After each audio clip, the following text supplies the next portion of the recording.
presentable paint. Then, sariwa loob na ito. Napakarami ko kasi na-scam ngayon. Hi everyone! Dahil sa katakot-takot na dami na nagre-reklamo dito kay Boy AC Garage, ay inulan ng mga basher ang kanyang social media account. Dahil dito, ay makikita natin katatapos lang umiyak ni Boy AC Garage. Sa video na ito, ay tingnan natin ang puktong mata ni Boy AC Garage na kagagaling lang sa pag-iyak habang nagbebenta ng kanyang sasakyan. Panoorin natin ang video na ito. Kasi mapakita ko muna sa inyo. Itong nakursunadaan nila bossing sa atin. Itong ating Toyota Revo na manual transmission, gasolina yan mga bossing. Presentable paint, may mga minor dents lang which is normal sa second hand. Then sariwa loob na ito. Ayan, manual transmission. Ba, dito na yung mga merienda nila bossing, nakalagay na. Naka-leather seat na nga rin pala yan, sobrang sariwa ng loob mga bossing. Kita nyo yan, no? Sariwan-sariwa pa yan. At yung mga sidings, bali, sold na to mga bossing. I-receive na lang natin payment. Andito na rin pala ang helmet nila. So yun, buong mga headlight, Origan plate. Walang mga basag naman, okay, all goods naman. Toyota Revo to mga bossing. Gasolina, manual window, power steering, manual transmission, all gauge working, naka-on ang susi. Ayan. Naka-on pa lang ang susi. So yun, talaga. So yun, bali receive na lang natin payment. Andun na sila mother sa loob. Lan, ano naman sa'yo mo, Lan? Ba't kasi, papaganito ko ba? Hindi ako ginising? Ayos ka daw, Lan. Meron ka daw. Sige, sige. So yung mga bossing, bali na-receive na natin payment nila boss at nanay. Sir, yun, bali sold na yung Toyota Revo. Thank you so much po at maraming salamat sa... Walang duplicate yun. Ayun lang po, isang susi lang. Okay. Bali, salamat po sa pagtiwala at pag-avail dito sa Boy AC Garage. Receive na natin payment nila. Lala, ay nyo. Tapos si Alan. Ano po ka para hangin? So yun, sold. Morning sold. Toyota Revo. Ingat po sa biyahe. And sold na tong Toyota Revo natin. Maraming salamat sa tiwala. At sa pag-avail dito sa Boy AC Garage. Gang, gang. Sold, sold, sold! Boundary na naman si Darwin. Nakita natin yung Revo na nabili ng mag-asawa. Sa video na yun ay wala tayong nakita na pag-aayos na ginawa sa makina na ang ibig sabihin ay as is where is ang pagkakabili sa Revo na yun. Ang mga binibida lang ni Boy AC Garage ay puro sariwa, buwang headlight at presentable ang paint. Yung mga bagay na yun ay hindi masyadong pinapansin dahil second hand na ang sasakyan ay maiintindihan naman ng lahat na walang second hand na sariwa. Dahil sa ilang dekada na silang tumatakbo ay talagang mabubulok at mabubulok talaga ang loob at labas ng sasakyan. Dapat ang binibida ni Boy AC Garage ay tungkol sa mga pag-aayos na ginagawa niya. Tulad ng pag-change oil, pagpalit ng spark plug, pag-drain at pagpalit ng coolant dahil ilang dekada na yung coolant sa sasakyan.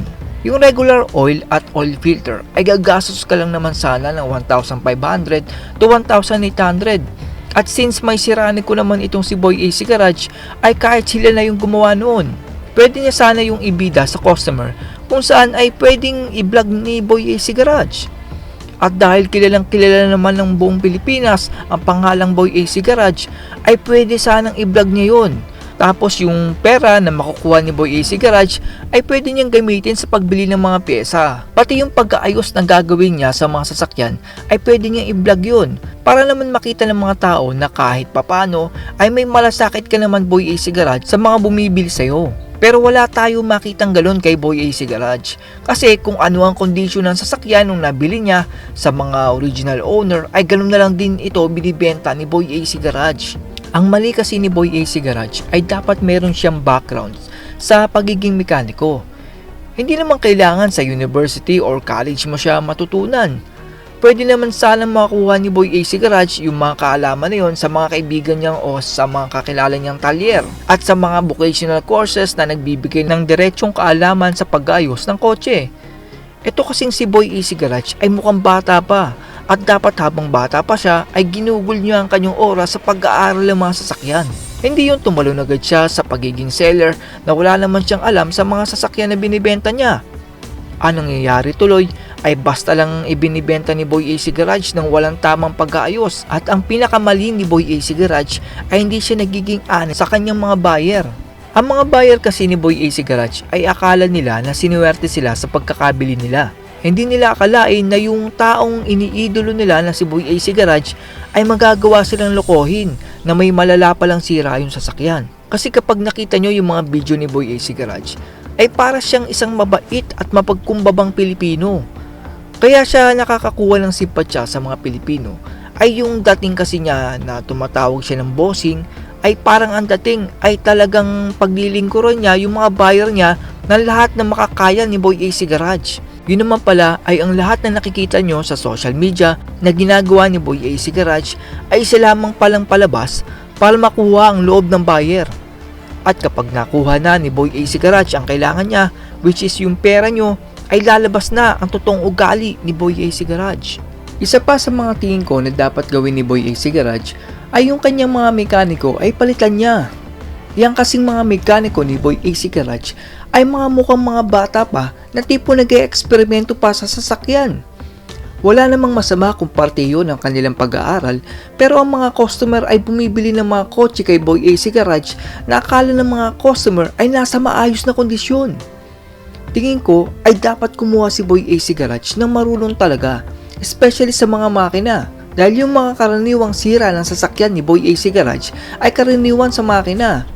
Isa pa ay kung maayos ang mekaniko na kukunin ni Boy AC Garage, ay magagawa niyang sabihin ng mekaniko kung magkano ang magagastos ni Boy AC Garage kung sakaling ayusin ang makina. Isang malaking factor talaga ang mekaniko sa buy and sell business, lalo na sa kotse, kasi ang mekaniko talaga ang magiging foundation kung tatagal ba ang buy and sell business or hindi. Yung iba naman kasing car buy and sell ay talaga namang inaayos muna ang sasakyan bago ibenta sa customer. Ang masama kasi dito kay Boy AC Garage ay walang pag-aayos na nangyayari. Sana man lang ay sinabi niya sa customer na wala siyang ginawang pag-aayos at remedyo lang ang ginawa niya hanggang makarating na sa bahay ang buyer. Kung ganun ang gagawin ni Boy AC Garage ay wala sana siyang magiging problema, dahil magiging aware ang customer na may sira talaga ang sasakyan. Yun nga lang ay wala nang bibili kay Boy AC Garage. Dahil saan ka ba naman nakakita ng sasakyan na bibilin mo na may malalang sira? Yan kasing mga kotse ni Boy AC Garage ay sobrang mura niya nakuha. Kaya ganun ay may malalang sira yan galing doon sa original owner. Hindi na nila kayang ipagawa dahil sa mahal ng pyesa at sa labor. Kaya ibinibenta na lang ng original owner sa mga katulad ni Boy AC Garage ng pamigay.